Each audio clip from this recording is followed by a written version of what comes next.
So obubenje ennaku zino obususse bannange oba mukitino otusinze nnyo olunaku olw'Essande zaali ennaku z'omwezi 9 olw'Essande olwo twafuna obubenje bwali busatu saasobola kubureportinga wano ku Mukutu Vic Exclusive naye nga obubenje buno era still mwalimu basi ya YY coaches involvingibwa mu kabenje ako. Kya mukisa mulungi nti ku mulundi ogwo tewaliiwo muntu yafiira mu basi eyo.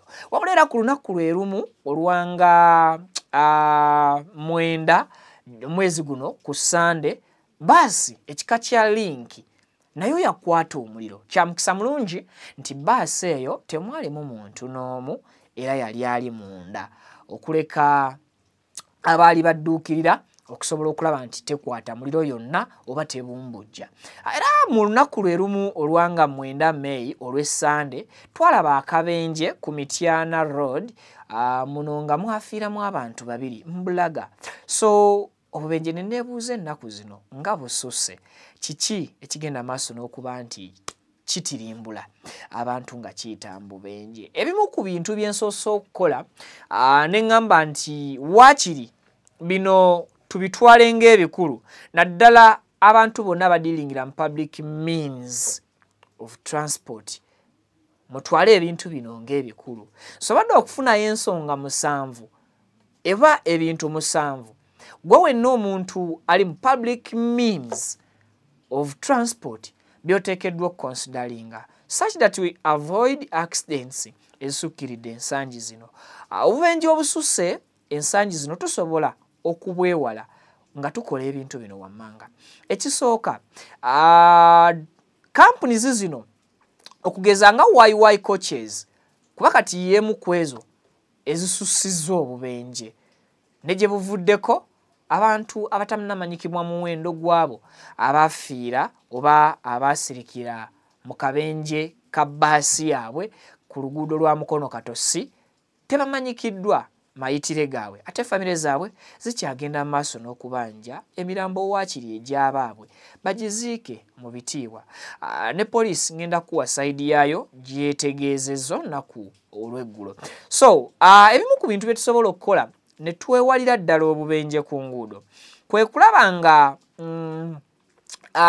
nga abavuzi b'ebidduka baweebwa omukisa okuwummulamu ekimala. Ekintu kino kigenda bayamba obutafuna fatigue kubanga tukirabye enfunda eziwera accidents bwe zigwawo ensonga gye basinga okuwa ya driver kulemererwa kidduka.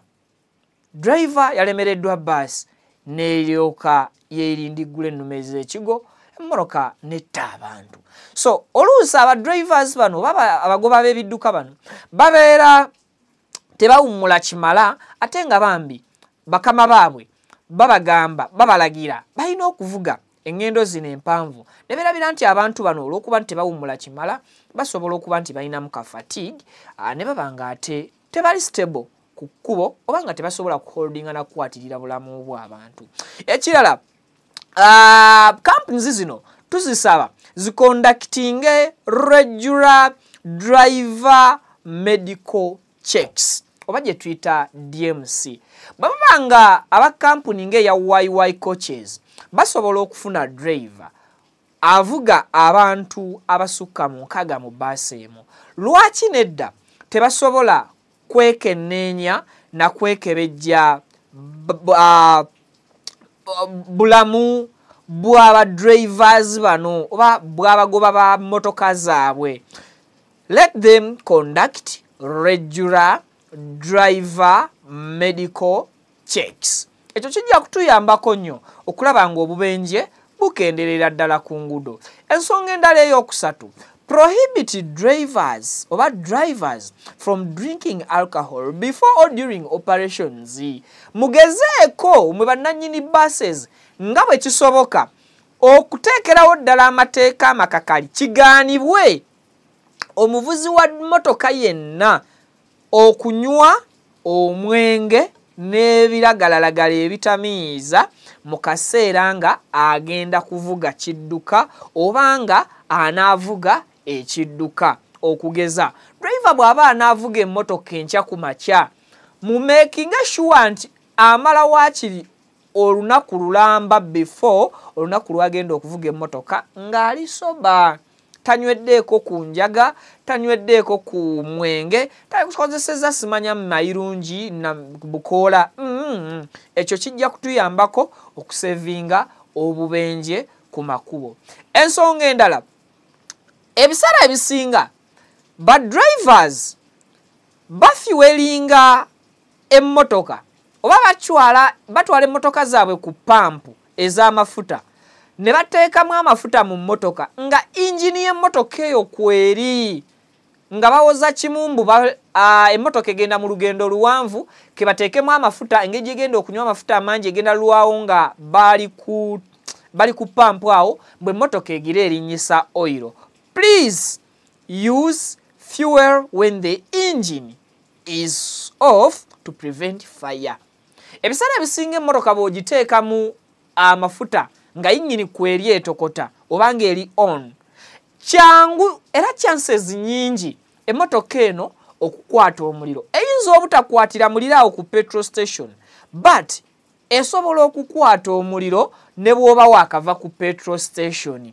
So yensonga lwaki petrol stations zino we tunywa amafuta batulagira to turn off our engines nga batuteeramu ki, nga batuteeramu amafuta. Era yensonga lwaki petrol stations zino zituteerawo etteeka tetulina kwogerera ku masimu nga tuli ku pampu. Kyangu kya muliro kukwata ate ne tuleetera abantu obuzibu oba obulabe.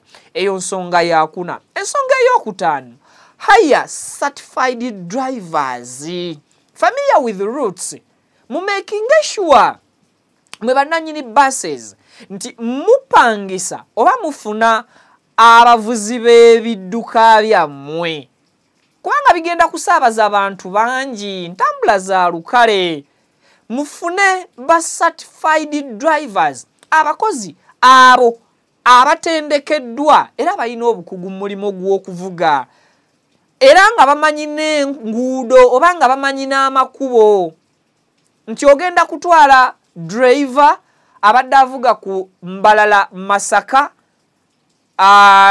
Kampala Masaka Mbalala nga ye route gy'abadde akozesa, ate omuwa ekiro okutwala Kampala Jinja Mbale omukyuse route gy'atali used to olusinga n'essaawa z'omuwadde okuvugiramu route eyo ssaawa mbi. So use certified drivers oba hire certified drivers.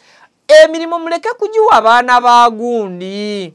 Abo baana ba gundi bagenda kutisa abaana b'abantu.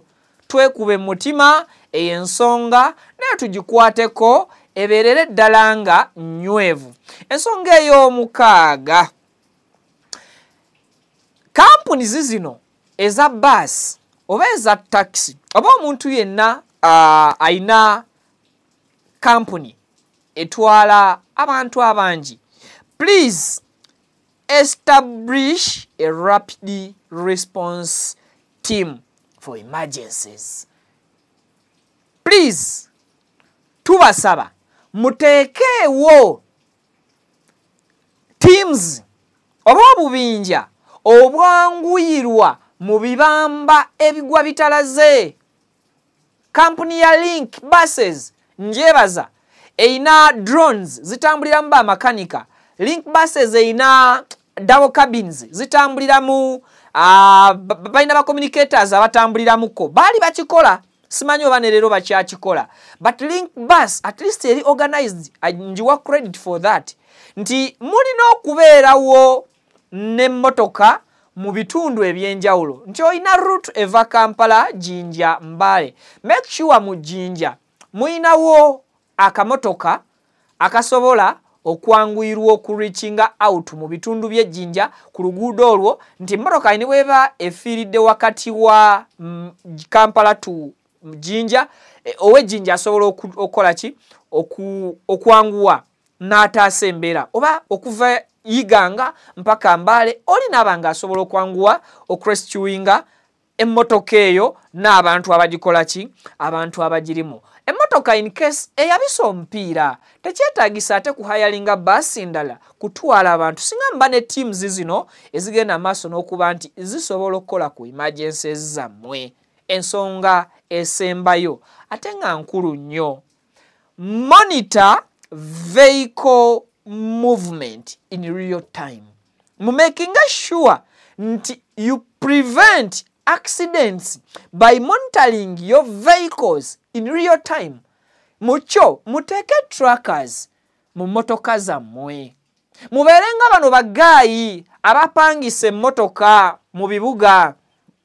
Nti bano bagayi abapangise motoka mu bibuga, akupangise motoka ye nga tayagala motoka eyo givuge kusuka speed 10 ago 12 agenda kusettinga busetinzi wali emmotoka agiteeke mu speed 10 ago gwe buli woli nnyo omuliro n'osukka speed 12 ogenda wulira ng'emmotoka eyagala kola ki eyagala kuzikira sina kindi bw'ogiforcinga emmotoka eyo egenda kuwalirizibwa okukola ki okuzikira okuba essimu ono akugambe nti over speeding mbi kubanga wano Uganda tetulina luguudo lutuvuga speed meka 12 oluguudo olunene lutuvuga speed 10 ye speed limit y'eggwanga Uganda as of now because of enguudo enfu oba enguudo enfunda oba enguudo embi. So make sure that you can monitor your vehicles in real time. Driver abeerewo nga akimanyi nti emmotoka gy'avuga buli kadde waliwo ali ku kompyuta agiraba era bw'asukka speed eziteekeddwa okuvuga abantu emmotoka bajja kumukubira essimu bamugambe sebo driver emmotoka ng'edduka nnyo ogoba ki emmotoka bw'ena slowinga nnyo bamubuuza owaaye buzibu ki emmotoka bwefunye. Do you need emergency team ejje Christchewinge oba eyambeko? Ekyo kijja kwanguwa okusobola okulaba ng'obubenje buno tubulinnya ku nfeete. Otherwise abyo singa tetubikole obubenje bwakweyongera ku nguudo ne ku makubo. YY buses oba YY coach company, please consider ebirowoozo bino mubiteekese mu nkola mutaase obulamu bw'abantu. It's now beyond your company. It's about Ugandans. It's about life. Ebintu webituuse kati people are fighting for their lives. Tebacha fighting for just transportation only. They are fighting for lives. Bulamu. Kwa kati emirembe gyaliwo ensi yali teina teknolojia. Emmotoka nkadde muziwe service in time. Emmotoka munywa amafuta amalungi. Emmotoka mu making sure nti abazivuga bakeberebwa era bali very verified okuvuga abantu bano. Emirimu mugijjemu nti njiwakojja wange. Emirimu mugijjemu nti ono muzayi tuludde naye. Ono muvubuka ayina amasape. Muve bwe nasoma na gundi emirimo mujiwe abantu abasaanidde okukola ki okukola emirimu egyo. Edda twaberanga ne ba drivers nga batendeke era nga basajja bakulu be bavuganga emmotoka obubenje bwabanga butono naye kati tumanyi lwaki obubenje buli kadde bw'increasinga. Kibi kya nnaku era kitalo nti buli lunaku oba buli wiiki tufiirwa abantu abasukka 5 nga bonna bafudde bubenje. Abangi ku bo balina ebirooto eby'okutuukiriza, bangi ku abo balina future eziri bright nga just zeetaaga bo kubeerawo bazirabeko. Omukutu baguyita Viki exclusive. Mwebale nnyo tunaaba tuddamu okusobola okuwuliziganya. Mukebere ku bantu bammwe always ate nammwe abalinnya emmotoka z'olukale buli budde tubakubiriza okulipotingira nga at least bantu bammwe oba okutemyako ku bantu bammwe ne mbagamba ninnye emmotoka nva Masaka nzira Mbale nzira Mutukula n'abeerawo ng'akimanyi in case bw'awulira obuzibu obutuuseewo wakati w'olugendo lwa Masaka tu Mutukula abajja kusobola at least okutwala obuvunaanyizibwa akuceekingeko akubuuze nti gw'oli mirembe oba oli safe ante mukibaswaza kukwata number plates za motoka zino nobaako omuntu gwoziweereza in case ng'emmotoka efunye obuzibu kyangu kya muntu oyo okutegeera nti owange mwali oba owange tali mwabo abafunye obuzibu. Subscribinga ofunenga latest updates likinga video information etuuke kwayagala giraba ate osobola n'okukozesa eddembe lyo no sharinga video eno sinakindi n'okutuwa endowooza yo mu comment section awo wansi tusinkane mu birala bingi bikyajja mweraba.